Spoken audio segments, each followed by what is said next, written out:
You're here with Stitch and the Stitch Gang. Let's get it cracking before Mom gets home and she beats my butt.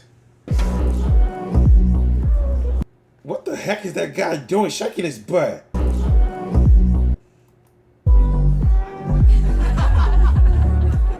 Will you be my friend?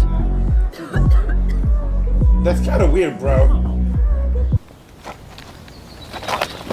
Will you be my friend? Oh my god. He's willing to jump off a cliff versus being his friend. Poor guy. Will you be my friend?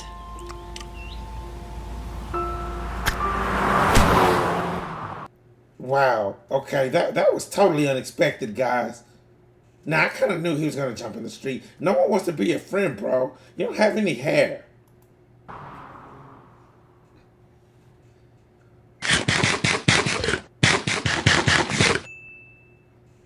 Making friends can be hard. Or maybe I'm just really bad at it. Probably both. So here's a bunch of times I tried to make friends and it went horribly wrong. If I can't make friends, at least I can make content. When I was in college, I decided to do what any self-disrespecting nerd does. Join the chess club. That seemed like a good way to make some friends. After all, there's no way I'd be the most awkward person at a chess club. I can see it now. We'll meet every weekend to sharpen our skills. We'll go to our first tournament together. We'll destroy everyone who gets in our way, and before you know it, I'll have tons of friends to come to my... I'm pretty sure that's not how it's going to go at all, because even the chess club kids, they have cool kids to them that's in those groups, and he doesn't seem like he's going to be one of those type of kids. Birthdays, my wedding, and my first colonoscopy. The president, the treasurer, and the founder of the club were the only members. What? Do you have any idea how hard it was to find this place? I had to look at the community board. Turns out, 3 dudes created the club just so they could put fancy titles on their resumes. Oh, that's actually a good idea. I didn't know much about chess, and I had never played in a tournament or anything, but for some reason, my little peanut brain was pretty sure that before a game, you're supposed to shake your opponent's hand. I figured if these guys went to the trouble of founding a whole club, they probably care about proper chess etiquette. Chess-etiquette. So I sat down for my first real game over the board. My palms were sweaty. Knights are weak. My bishop's ready. One guy brought some of his mom's spaghetti. I was nervous, but on the surface, I also looked super nervous. Bro, that sounds like he's quoting those Eminem songs. He said when he said the mom's spaghetti part, that's when I got him.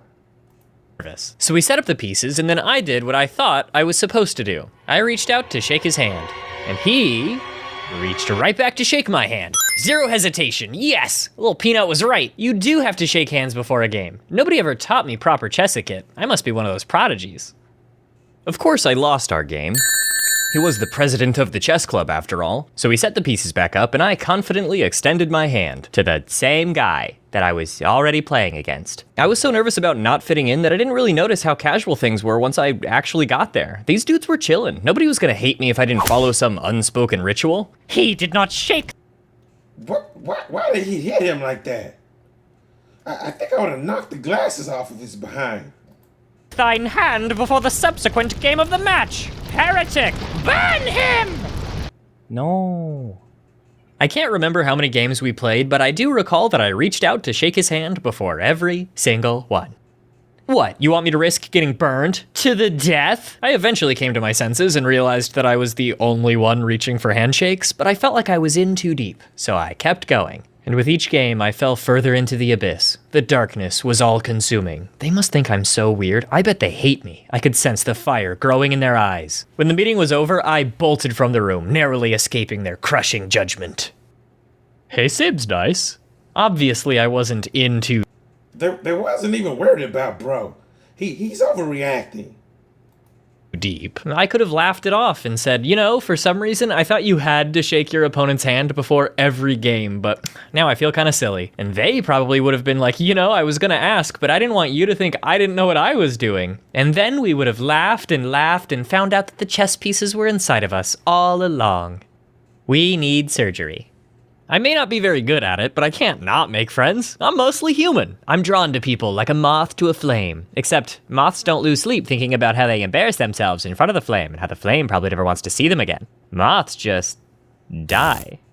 One time I moved to a new town and I thought volunteering at an animal shelter might be a good way to meet some people. So I applied to do that. Usually when you're being interviewed, you want them to pick you. So I spent most of the time trying to convince them that I am great with animals. I am great. But I didn't stop to check if I wanted to pick them. I could have asked a few questions, like, what exactly do you do? But no, He's gonna be dealing with all kind of crazy animals. I don't really deal with animals because they bite.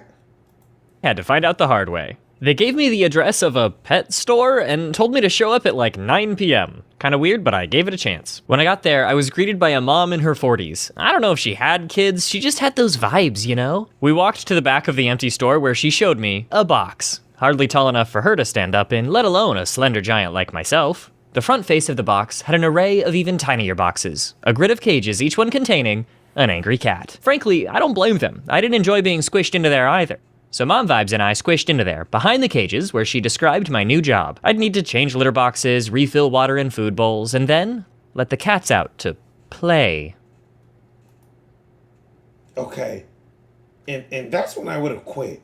Because I'm not gonna be sitting here playing with any cats. Because I made a fabric, cats like yarn, and you know the rest. She told me that all of the volunteers are scheduled so nobody else will be there at the same time as me. I'll never see another human ever again, which is not, it turns out, a great way to make friends. I mean, I guess I could try the cats. So, you go to school around here? Yeah, I just started at UCLA. I guess technically it was a shelter, and it did contain animals, but this is not what I had in mind when I applied to volunteer at an animal shelter. Boy, have we got a deal for you! Step right up to our patented isolation chamber. For a nickel, we'll fill it with furious animals. Will I make any friends? No, stupid!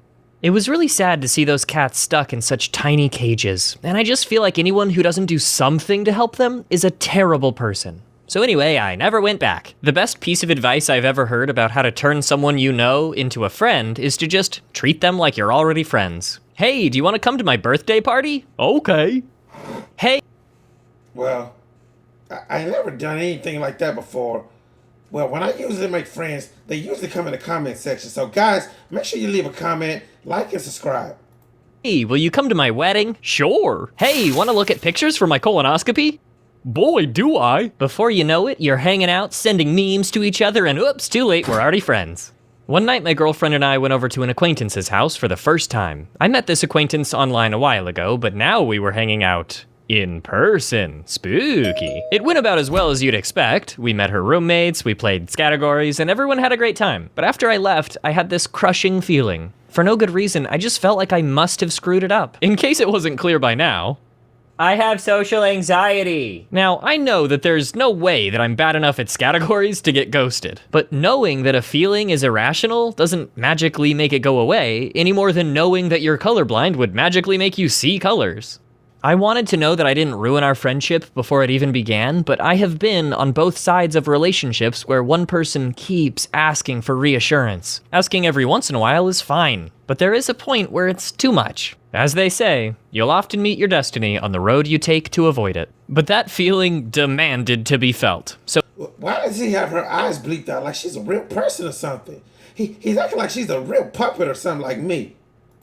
against my better judgment, I gave her a call and said, hey, I just need like a drop of reassurance that I didn't totally ruin our friendship tonight. And after a moment of silence, she said, ever since you left, I have been talking to my roommates about how worried I am that I accidentally insulted you guys somehow and that I ruined everything. Folks, I do not have words to describe the metric ton of relief that washed over me in that moment. I didn't even consider that she might be worried about what I thought, and that's it. That's the story. Well, bro's really doing too much. Mom always told me the best way to make friends is to walk up to someone, look them in the eye, and wiggle your cotton in their face. And that's the way. I ain't tell you no shit. Stitch had fun today, made adventure out of clay. Imagination led the way, but now it's time.